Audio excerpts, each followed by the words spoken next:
రాష్ట్రాలకు అప్పగించాలి. ధర్మేంద్ర ప్రధాన్ రాజీనామా చేయాలి. ఢిల్లీలో విద్యార్థుల యువతపై జరుగుతున్న దాడిని ఖండించండి. లాఠీ చార్జీని ఖండించండి.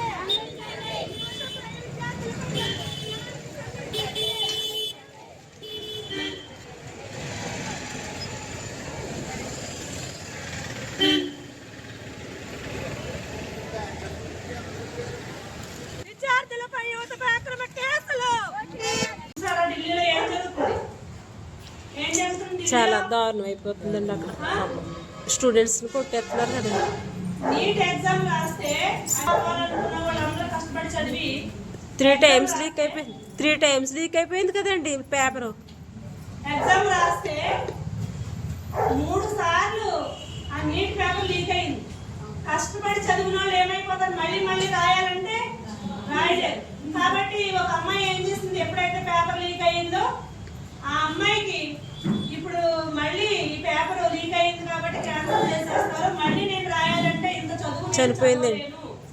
కాబట్టి నా తల్లిదండ్రులు ఇంత డబ్బులు ఇప్పటికీ ఖర్చు పెట్టారు, నా తల్లిదండ్రులు ఇంత డబ్బులు ఖర్చు పెట్టలేరు, కాబట్టి ఈ భారం నా తల్లిదండ్రులు కావకూడదు, కాబట్టి నేను చచ్చిపోతానని చెప్పి చచ్చిపోయింది. అవునండి, చనిపోయింది. చాలా మంది చనిపోయారు.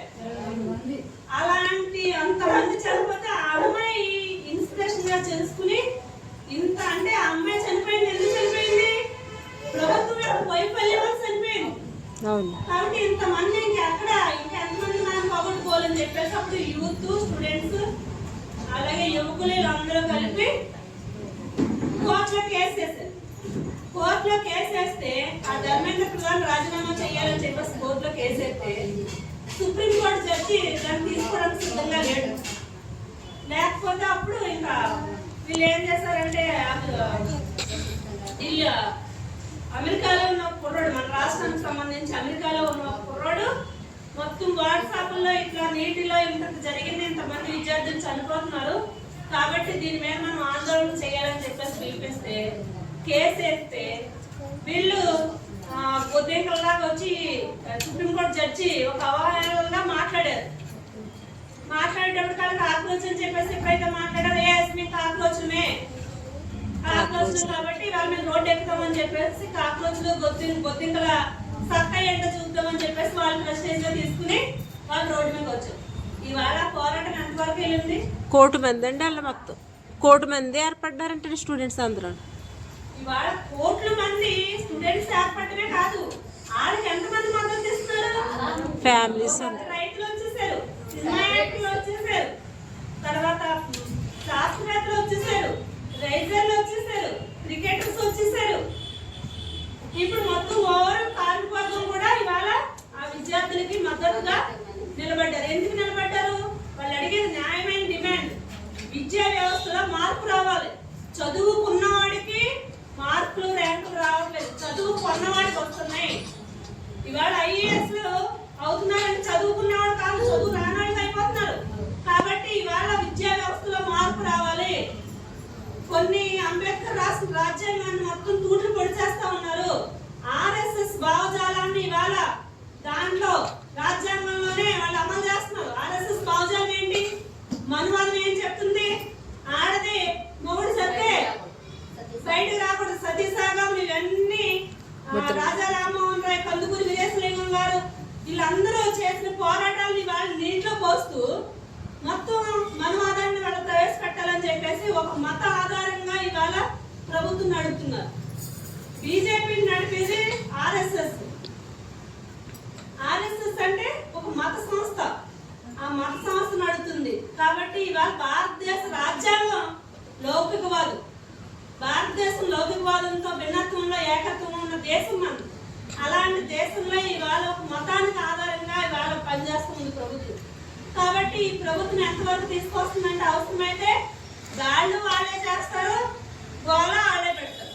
మరి ఆంధ్రప్రదేశ్లో జరిగింది ఏంటి? అదే కదా, తగలబెట్టింది వాళ్ళే, త్రోట్ ఎక్కింది వాళ్ళే. ఆ రకమైన పరిస్థితి తీసుకొస్తారు. అందుకనే ఇవాళ ఒక పక్క వీళ్ళందరూ కాక్రోచ్ జనతా పార్టీకి అన్ని పార్టీలు మద్దతు ఇస్తూ ఉన్నాయి. కాబట్టి పెద్ద ఎత్తున ఆందోళన జరుగుతుంది. ఇప్పుడు యువత అంతా ఒకే మాట మీదకి వచ్చేసారు. మన 20వ తారీఖుని ధర్మేంద్ర ప్రధాన్ రాజీనామా చెయ్యండి అని చెప్పేసి ధర్నా చేస్తే వాళ్ళు ఏం పాపం చేశారు? మేకులకు కొట్టేసి కర్రలకి మేకులతో కొట్టేశారు. వాళ్ళు కొట్టేస్తే ఎంతమంది చనిపోయారు? ఎంతమంది హాస్పిటల్లో ఉన్నారు? ఆ రకంగా ఇవాళ ఏంటంటే మొత్తం ప్రభుత్వం చాలా దుర్మార్గంగా ఒక నియంతృత్వంగా ప్రశ్నించే వాళ్ళ గొంతు ప్రశ్న రావాలి అవి అక్కడ పెట్టారు కదా బోర్డు. ఆయన ఏం చెప్పాడు? ప్రశ్నించే వాళ్ళందరినీ ఇవాళ లోనాడేస్తూ ఉన్నారు. ఉపా చట్టం తీసుకొచ్చి మొత్తం ఎవరు ఏం మాట్లాడంటే నాకు ఆకలేస్తుంది అన్నం పెట్టండి, మాకు జీతం ఇవ్వండి అంటే రేపు పొద్దున మనం అప్పుడు ఆడవేలని చెప్పేసి మనం ఊరుకున్నాం అనుకోండి, రేపు పొద్దున మనం రోడ్లెక్కి మాకు కనీస వేతనాలు ఇవ్వండి అని అడిగితే మన మీద కూడా ప్రశ్నించే వాళ్ళందరి మీద కూడా ఈ ఉపా చట్టం తీసుకొచ్చి పెడతారు అన్నమాట.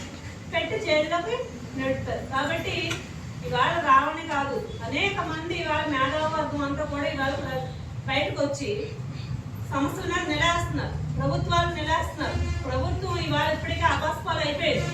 ఒక పర్యావరణ శాస్త్రవేత్త అవసరమైతే నా ప్రాణం పోయినా పర్వాలేదు కానీ నేను మాత్రం దీక్ష వదలను, ధర్మేంద్ర ప్రధాన్ రాజీనామా చేయాలి, ప్రభుత్వం దీని మీద వెంటనే స్పందించాలని చెప్పేసి విద్యార్థుల మీద లాఠీ చార్జిని ఖండిస్తూనేమో ప్రకాష్ రాజు నేను ఇంటర్వ్యూ ఇచ్చాడు.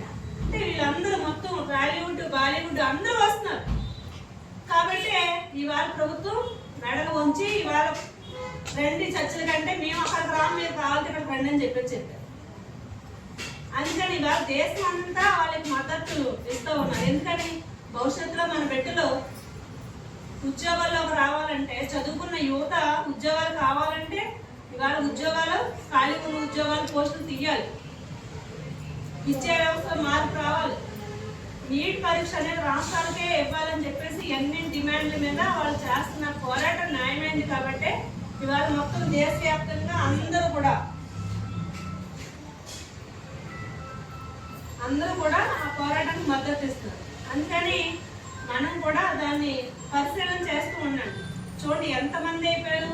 ముందు 10 మంది అన్నారు, తర్వాత 100 మంది, తర్వాత 1,00,000 మంది అన్నారు. మన 20వ తారీఖు ఎంతమంది? 1 కోటి మంది వెళ్ళారంటే మాట. అందుకని ఇది ఇంకా మరింత ఏ స్థాయికి వెళ్తుందో అనేది కూడా మనం చెప్పలేము. ఎందుకని అంటున్నామంటే తమిళనాడులో విజయ వస్తుందని చెప్పి ఎవరైనా అనుకున్నారా? ప్రజల్లో మార్పు వచ్చింది అంటే వచ్చేసిన సీట్లు వస్తే 10 సీట్లు వస్తే లేదా 20 సీట్లు వస్తే అసలు ఏమి లేదు కదా అని చెప్పేసి అనుకున్నారు. కానీ వాళ్ళు చేసింది, వాళ్ళు పెట్టిన డిమాండ్స్ ప్రజల కోసం పెట్టారు. కాబట్టి ప్రజలు కూడా అంత మంచిగా ఆదరణ చేశారు. స్టాలిన్ బాగానే చేసేవాడు, కానీ ఇతను యూత్ కుర్రాడు మార్పు కావాలని కోరుకున్నారు ప్రజల రకంగా. ఇప్పుడు అవసరమైతే దేశంలోనే నరేంద్ర మోడీ ప్రభుత్వాన్ని పడగొట్టే స్థాయికి ఇవాళ ఈ పోరాటం వెళ్ళిపోద్ది.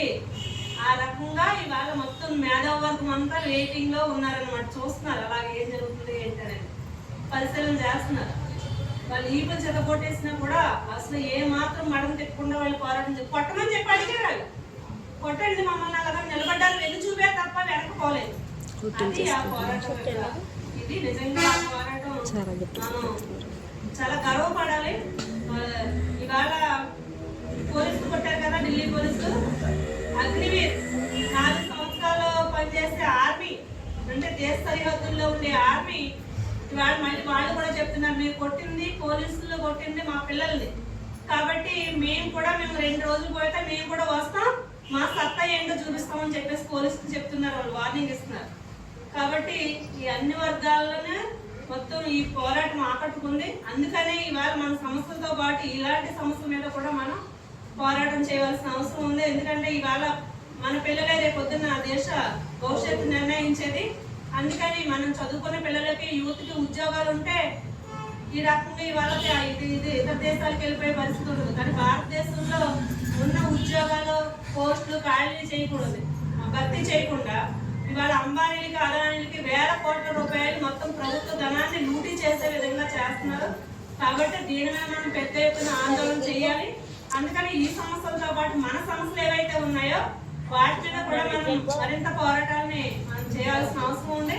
అందుకని జూలై 31వ తేదీన ఏదైతే కనీస వేతనాల కోసం జరుగుతున్న ఈ పోరాటం ఉందో, ఈ పోరాటంలో అన్ని సంఘాలు కూడా పాల్గొనాలి. రాని వాళ్ళకు కూడా మనం పెద్దక్కల్లాగా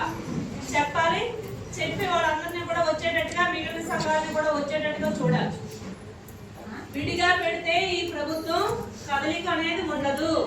కాబట్టి ఐక్య పోరాటానికి మనం పిలిపించారు కాబట్టి ఐక్యంగా మనం పోరాటం చేయాలి. ఒకే డిమాండ్ 26,000 రూపాయలు కనీస వేతనం ఇవ్వాలని, పని భారాన్ని తగ్గించాలని, పిఎఫ్ ఈఎస్ఐ సామాజిక భద్రత కల్పించాలని, సంక్షేమ పథకాలు అమలు చేయాలి, అలాగే గ్రాడ్యుయేటీ చట్టాన్ని అమలు చేయాలనే దాని మీద అన్నమాట. వీటి మీద ఈ డిమాండ్ అన్నింటి మీద మనం ఈ ధర్నా చేస్తున్నాం. కాబట్టి మీ అందరూ కూడా 31వ తారీఖున ఉదయం 9 గంటలకి అంగన్వాడీలు అయితే ప్రతి అంగన్వాడీ వర్కర్ వస్తారు, హెల్పర్లు సెంటర్లో ఉంటారు. ఆశా వర్కర్లు అందరూ కూడా మనం మాస్క్లు ఇచ్చి ఇప్పటికే మీరు పిఎస్సీలో లీవ్లు ఇచ్చి ఉంటారు. అందరూ కూడా బయలుదేరి ఉదయం 9 గంటలకల్లా మనం ఆ పోరాటంలో ఉండాలి. మనం ఇవాళ మళ్ళీ 30వ తారీఖుని మనం 31వ తారీఖు పోరాటం చేసిన తర్వాత మళ్ళీ నెక్స్ట్ మంత్ మళ్ళీ ఇంకో పోరాటం. దీన్ని అలాగే ఈ ప్రభుత్వం దిగొచ్చేంత వరకు ఎట్టి పరిస్థితుల్లోనూ మనం వదలం. కాబట్టి ప్రభుత్వం మెడలో ఉంచే పని మనం చేస్తాం. ఆ రకంగా మనం